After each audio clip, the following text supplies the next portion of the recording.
Bonjour mes petits amis gourmands et bienvenue chez Stan Pâtisse. J'espère que vous allez très bien. Aujourd'hui, Chandeleur oblige, je vous propose qu'on réalise ensemble une recette de pâte à crêpes. Petite gourmandise sucrée ou salée, la crêpe séduit les petits et les grands.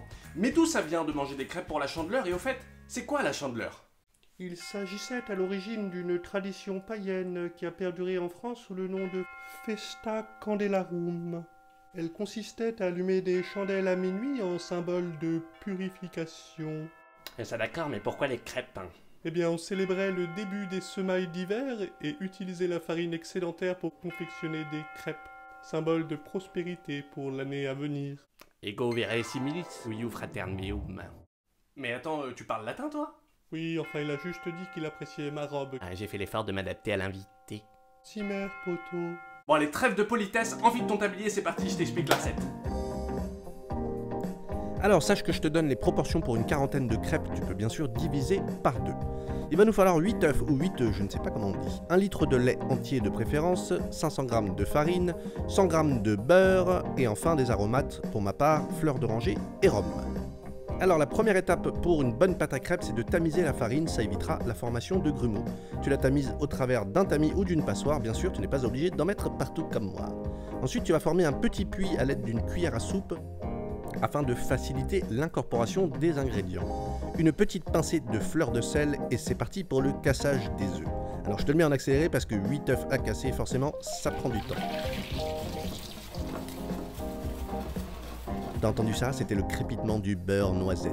On mélange rapidement les œufs en omelette et puis paf, c'est parti, tu intègres un petit peu d'œuf dans la préparation, tu mélanges bien et un petit peu de lait. Tu vas renouveler l'opération des œufs et du lait tout en mélangeant énergiquement à chaque fois. Clairement, faire la pâte à crêpes avec un fouet à la main, c'est de la muscu, mais ça permet de déculpabiliser un petit peu par rapport à tout ce qu'on va mettre dedans. Ça va bien te prendre 7 ou 8 minutes de musculation afin d'obtenir une belle pâte lisse. Tu mets ensuite la fleur d'oranger, le rhum, tu remélanges tout ça afin d'homogénéiser la préparation.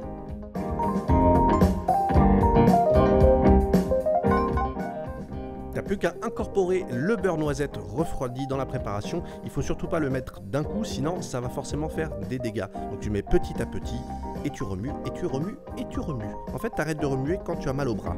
Enfin non, t'arrêtes de remuer quand t'as plus aucun grumeau. Et voilà, la pâte est prête. Idéalement, si tu peux placer cette pâte au frais pendant 1 heure avant de commencer à cuire les crêpes, c'est parfait. Pour la cuisson des crêpes, rien de plus simple. Une noisette de beurre dans une poêle à crêpes bien chaude et tu vas faire cuire à peu près 30-35 secondes de chaque côté pour obtenir des belles crêpes croustillantes, fondantes, généreuses, goûtues quoi. Et voilà, c'est la fin de ce tuto Stan Pâtisse, j'espère que ça t'a plu. N'hésite pas à t'abonner pour ne rater aucune nouvelle recette ou aussi pour me faire plaisir. Allez, à plus! Salut!